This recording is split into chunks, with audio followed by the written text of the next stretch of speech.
Your business is an exact mirror image reflection of what's going on in your consciousness, mental, physical, emotional, spiritual, literally moment by moment.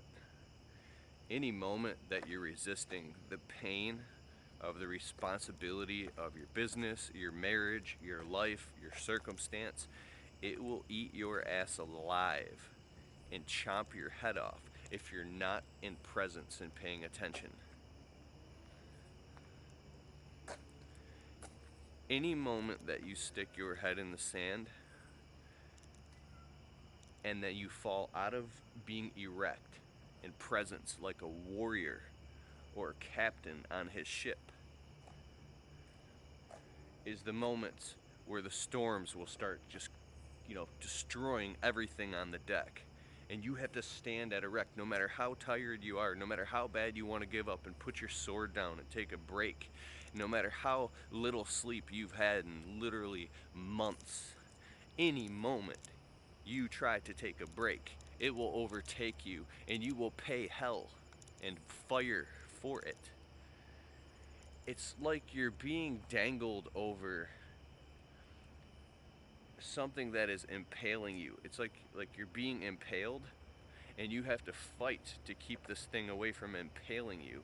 I know it sounds really dark, right? But any moment you relax and you're not relaxing out of laziness, but literally just because you can't hold your body weight up anymore and you collapse, it impales you and you have to fight to pull yourself off this sword again. It's like you're falling on a sword. And I think I'm beginning to see that this is what I don't know what the word is. It's got to be in Greek mythology or something. It's like crossing the Rubicon. Like you get to this point of no return, and you think that your problems are bad. Just ask around, bro.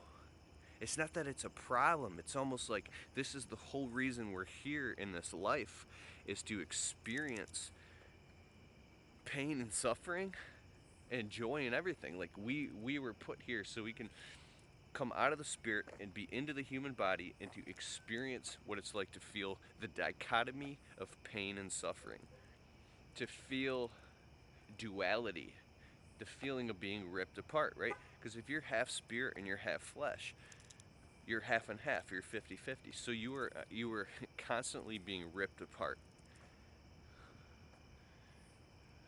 Duplicitousness. The world of commerce and the world of business is very low vibration in consciousness, and it will rip you apart if you let it. I want to cuss so bad. Hey, do it, Cowfish, do it.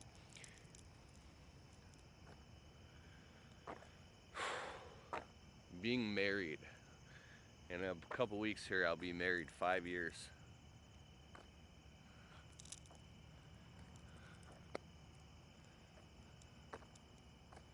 I don't even know where to start with that. I don't even know where to start. If you're not married,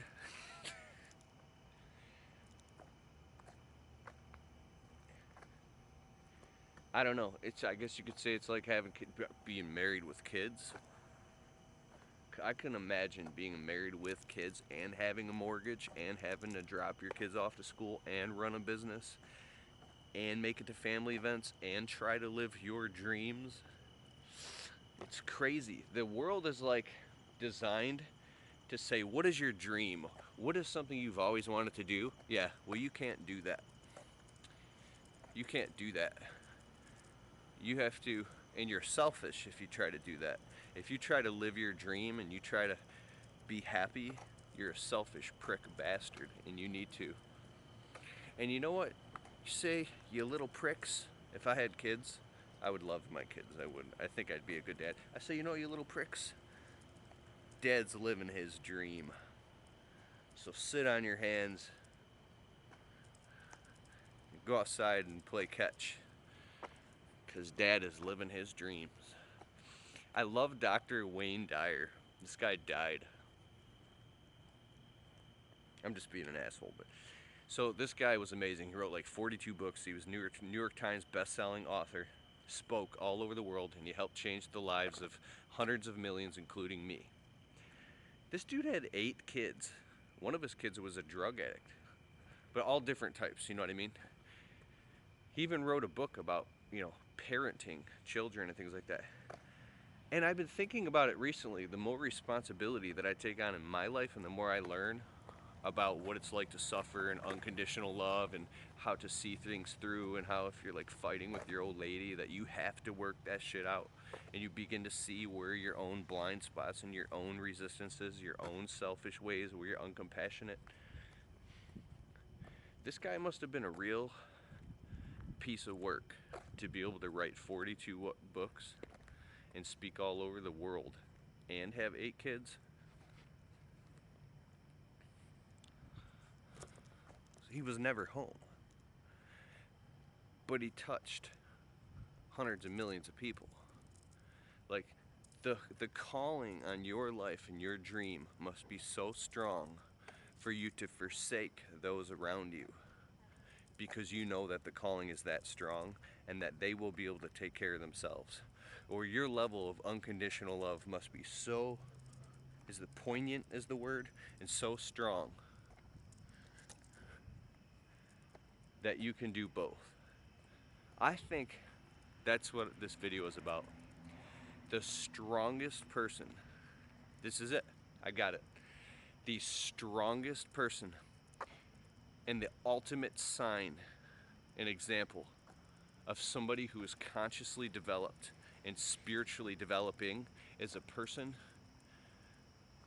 who can work their ass off and pay all their bills and be married and have kids and do that and live their dream. Who can figure out how to have both. Who can figure out how to be so straightforward and so candid with the people they love, to be able to have discernment, the discernment to not only look at others and say, you know what, even though it's somebody, they're closest with, a family member, a spouse, anything, and say, you know what, you're full of shit right now. That's not true. I love you and you love me, and that's what's real. And to also be able to look in the mirror at themselves and call themselves out on their own bullshit.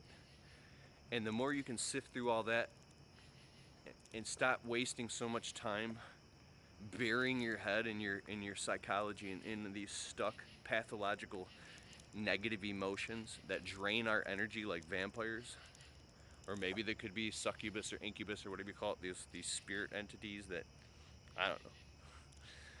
There's a lot of shit out there. There's probably aliens watching us right now, dog.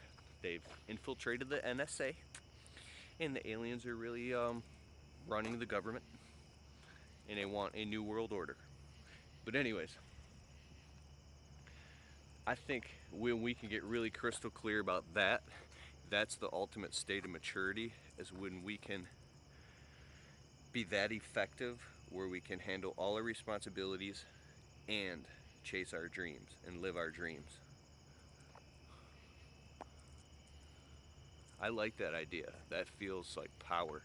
Feels like hard to do though. But nothing that was ever achieved was easy, and it definitely didn't come without being obsessed. I built my YouTube channel by literally editing videos while laying in bed, while driving, while taking a shit. What do you think? Anybody has more time than anybody else? My landscape company would be 2 or 3 times, probably twice the size. But I like to YouTube better. Alright, later. Good night. Let me know what you think.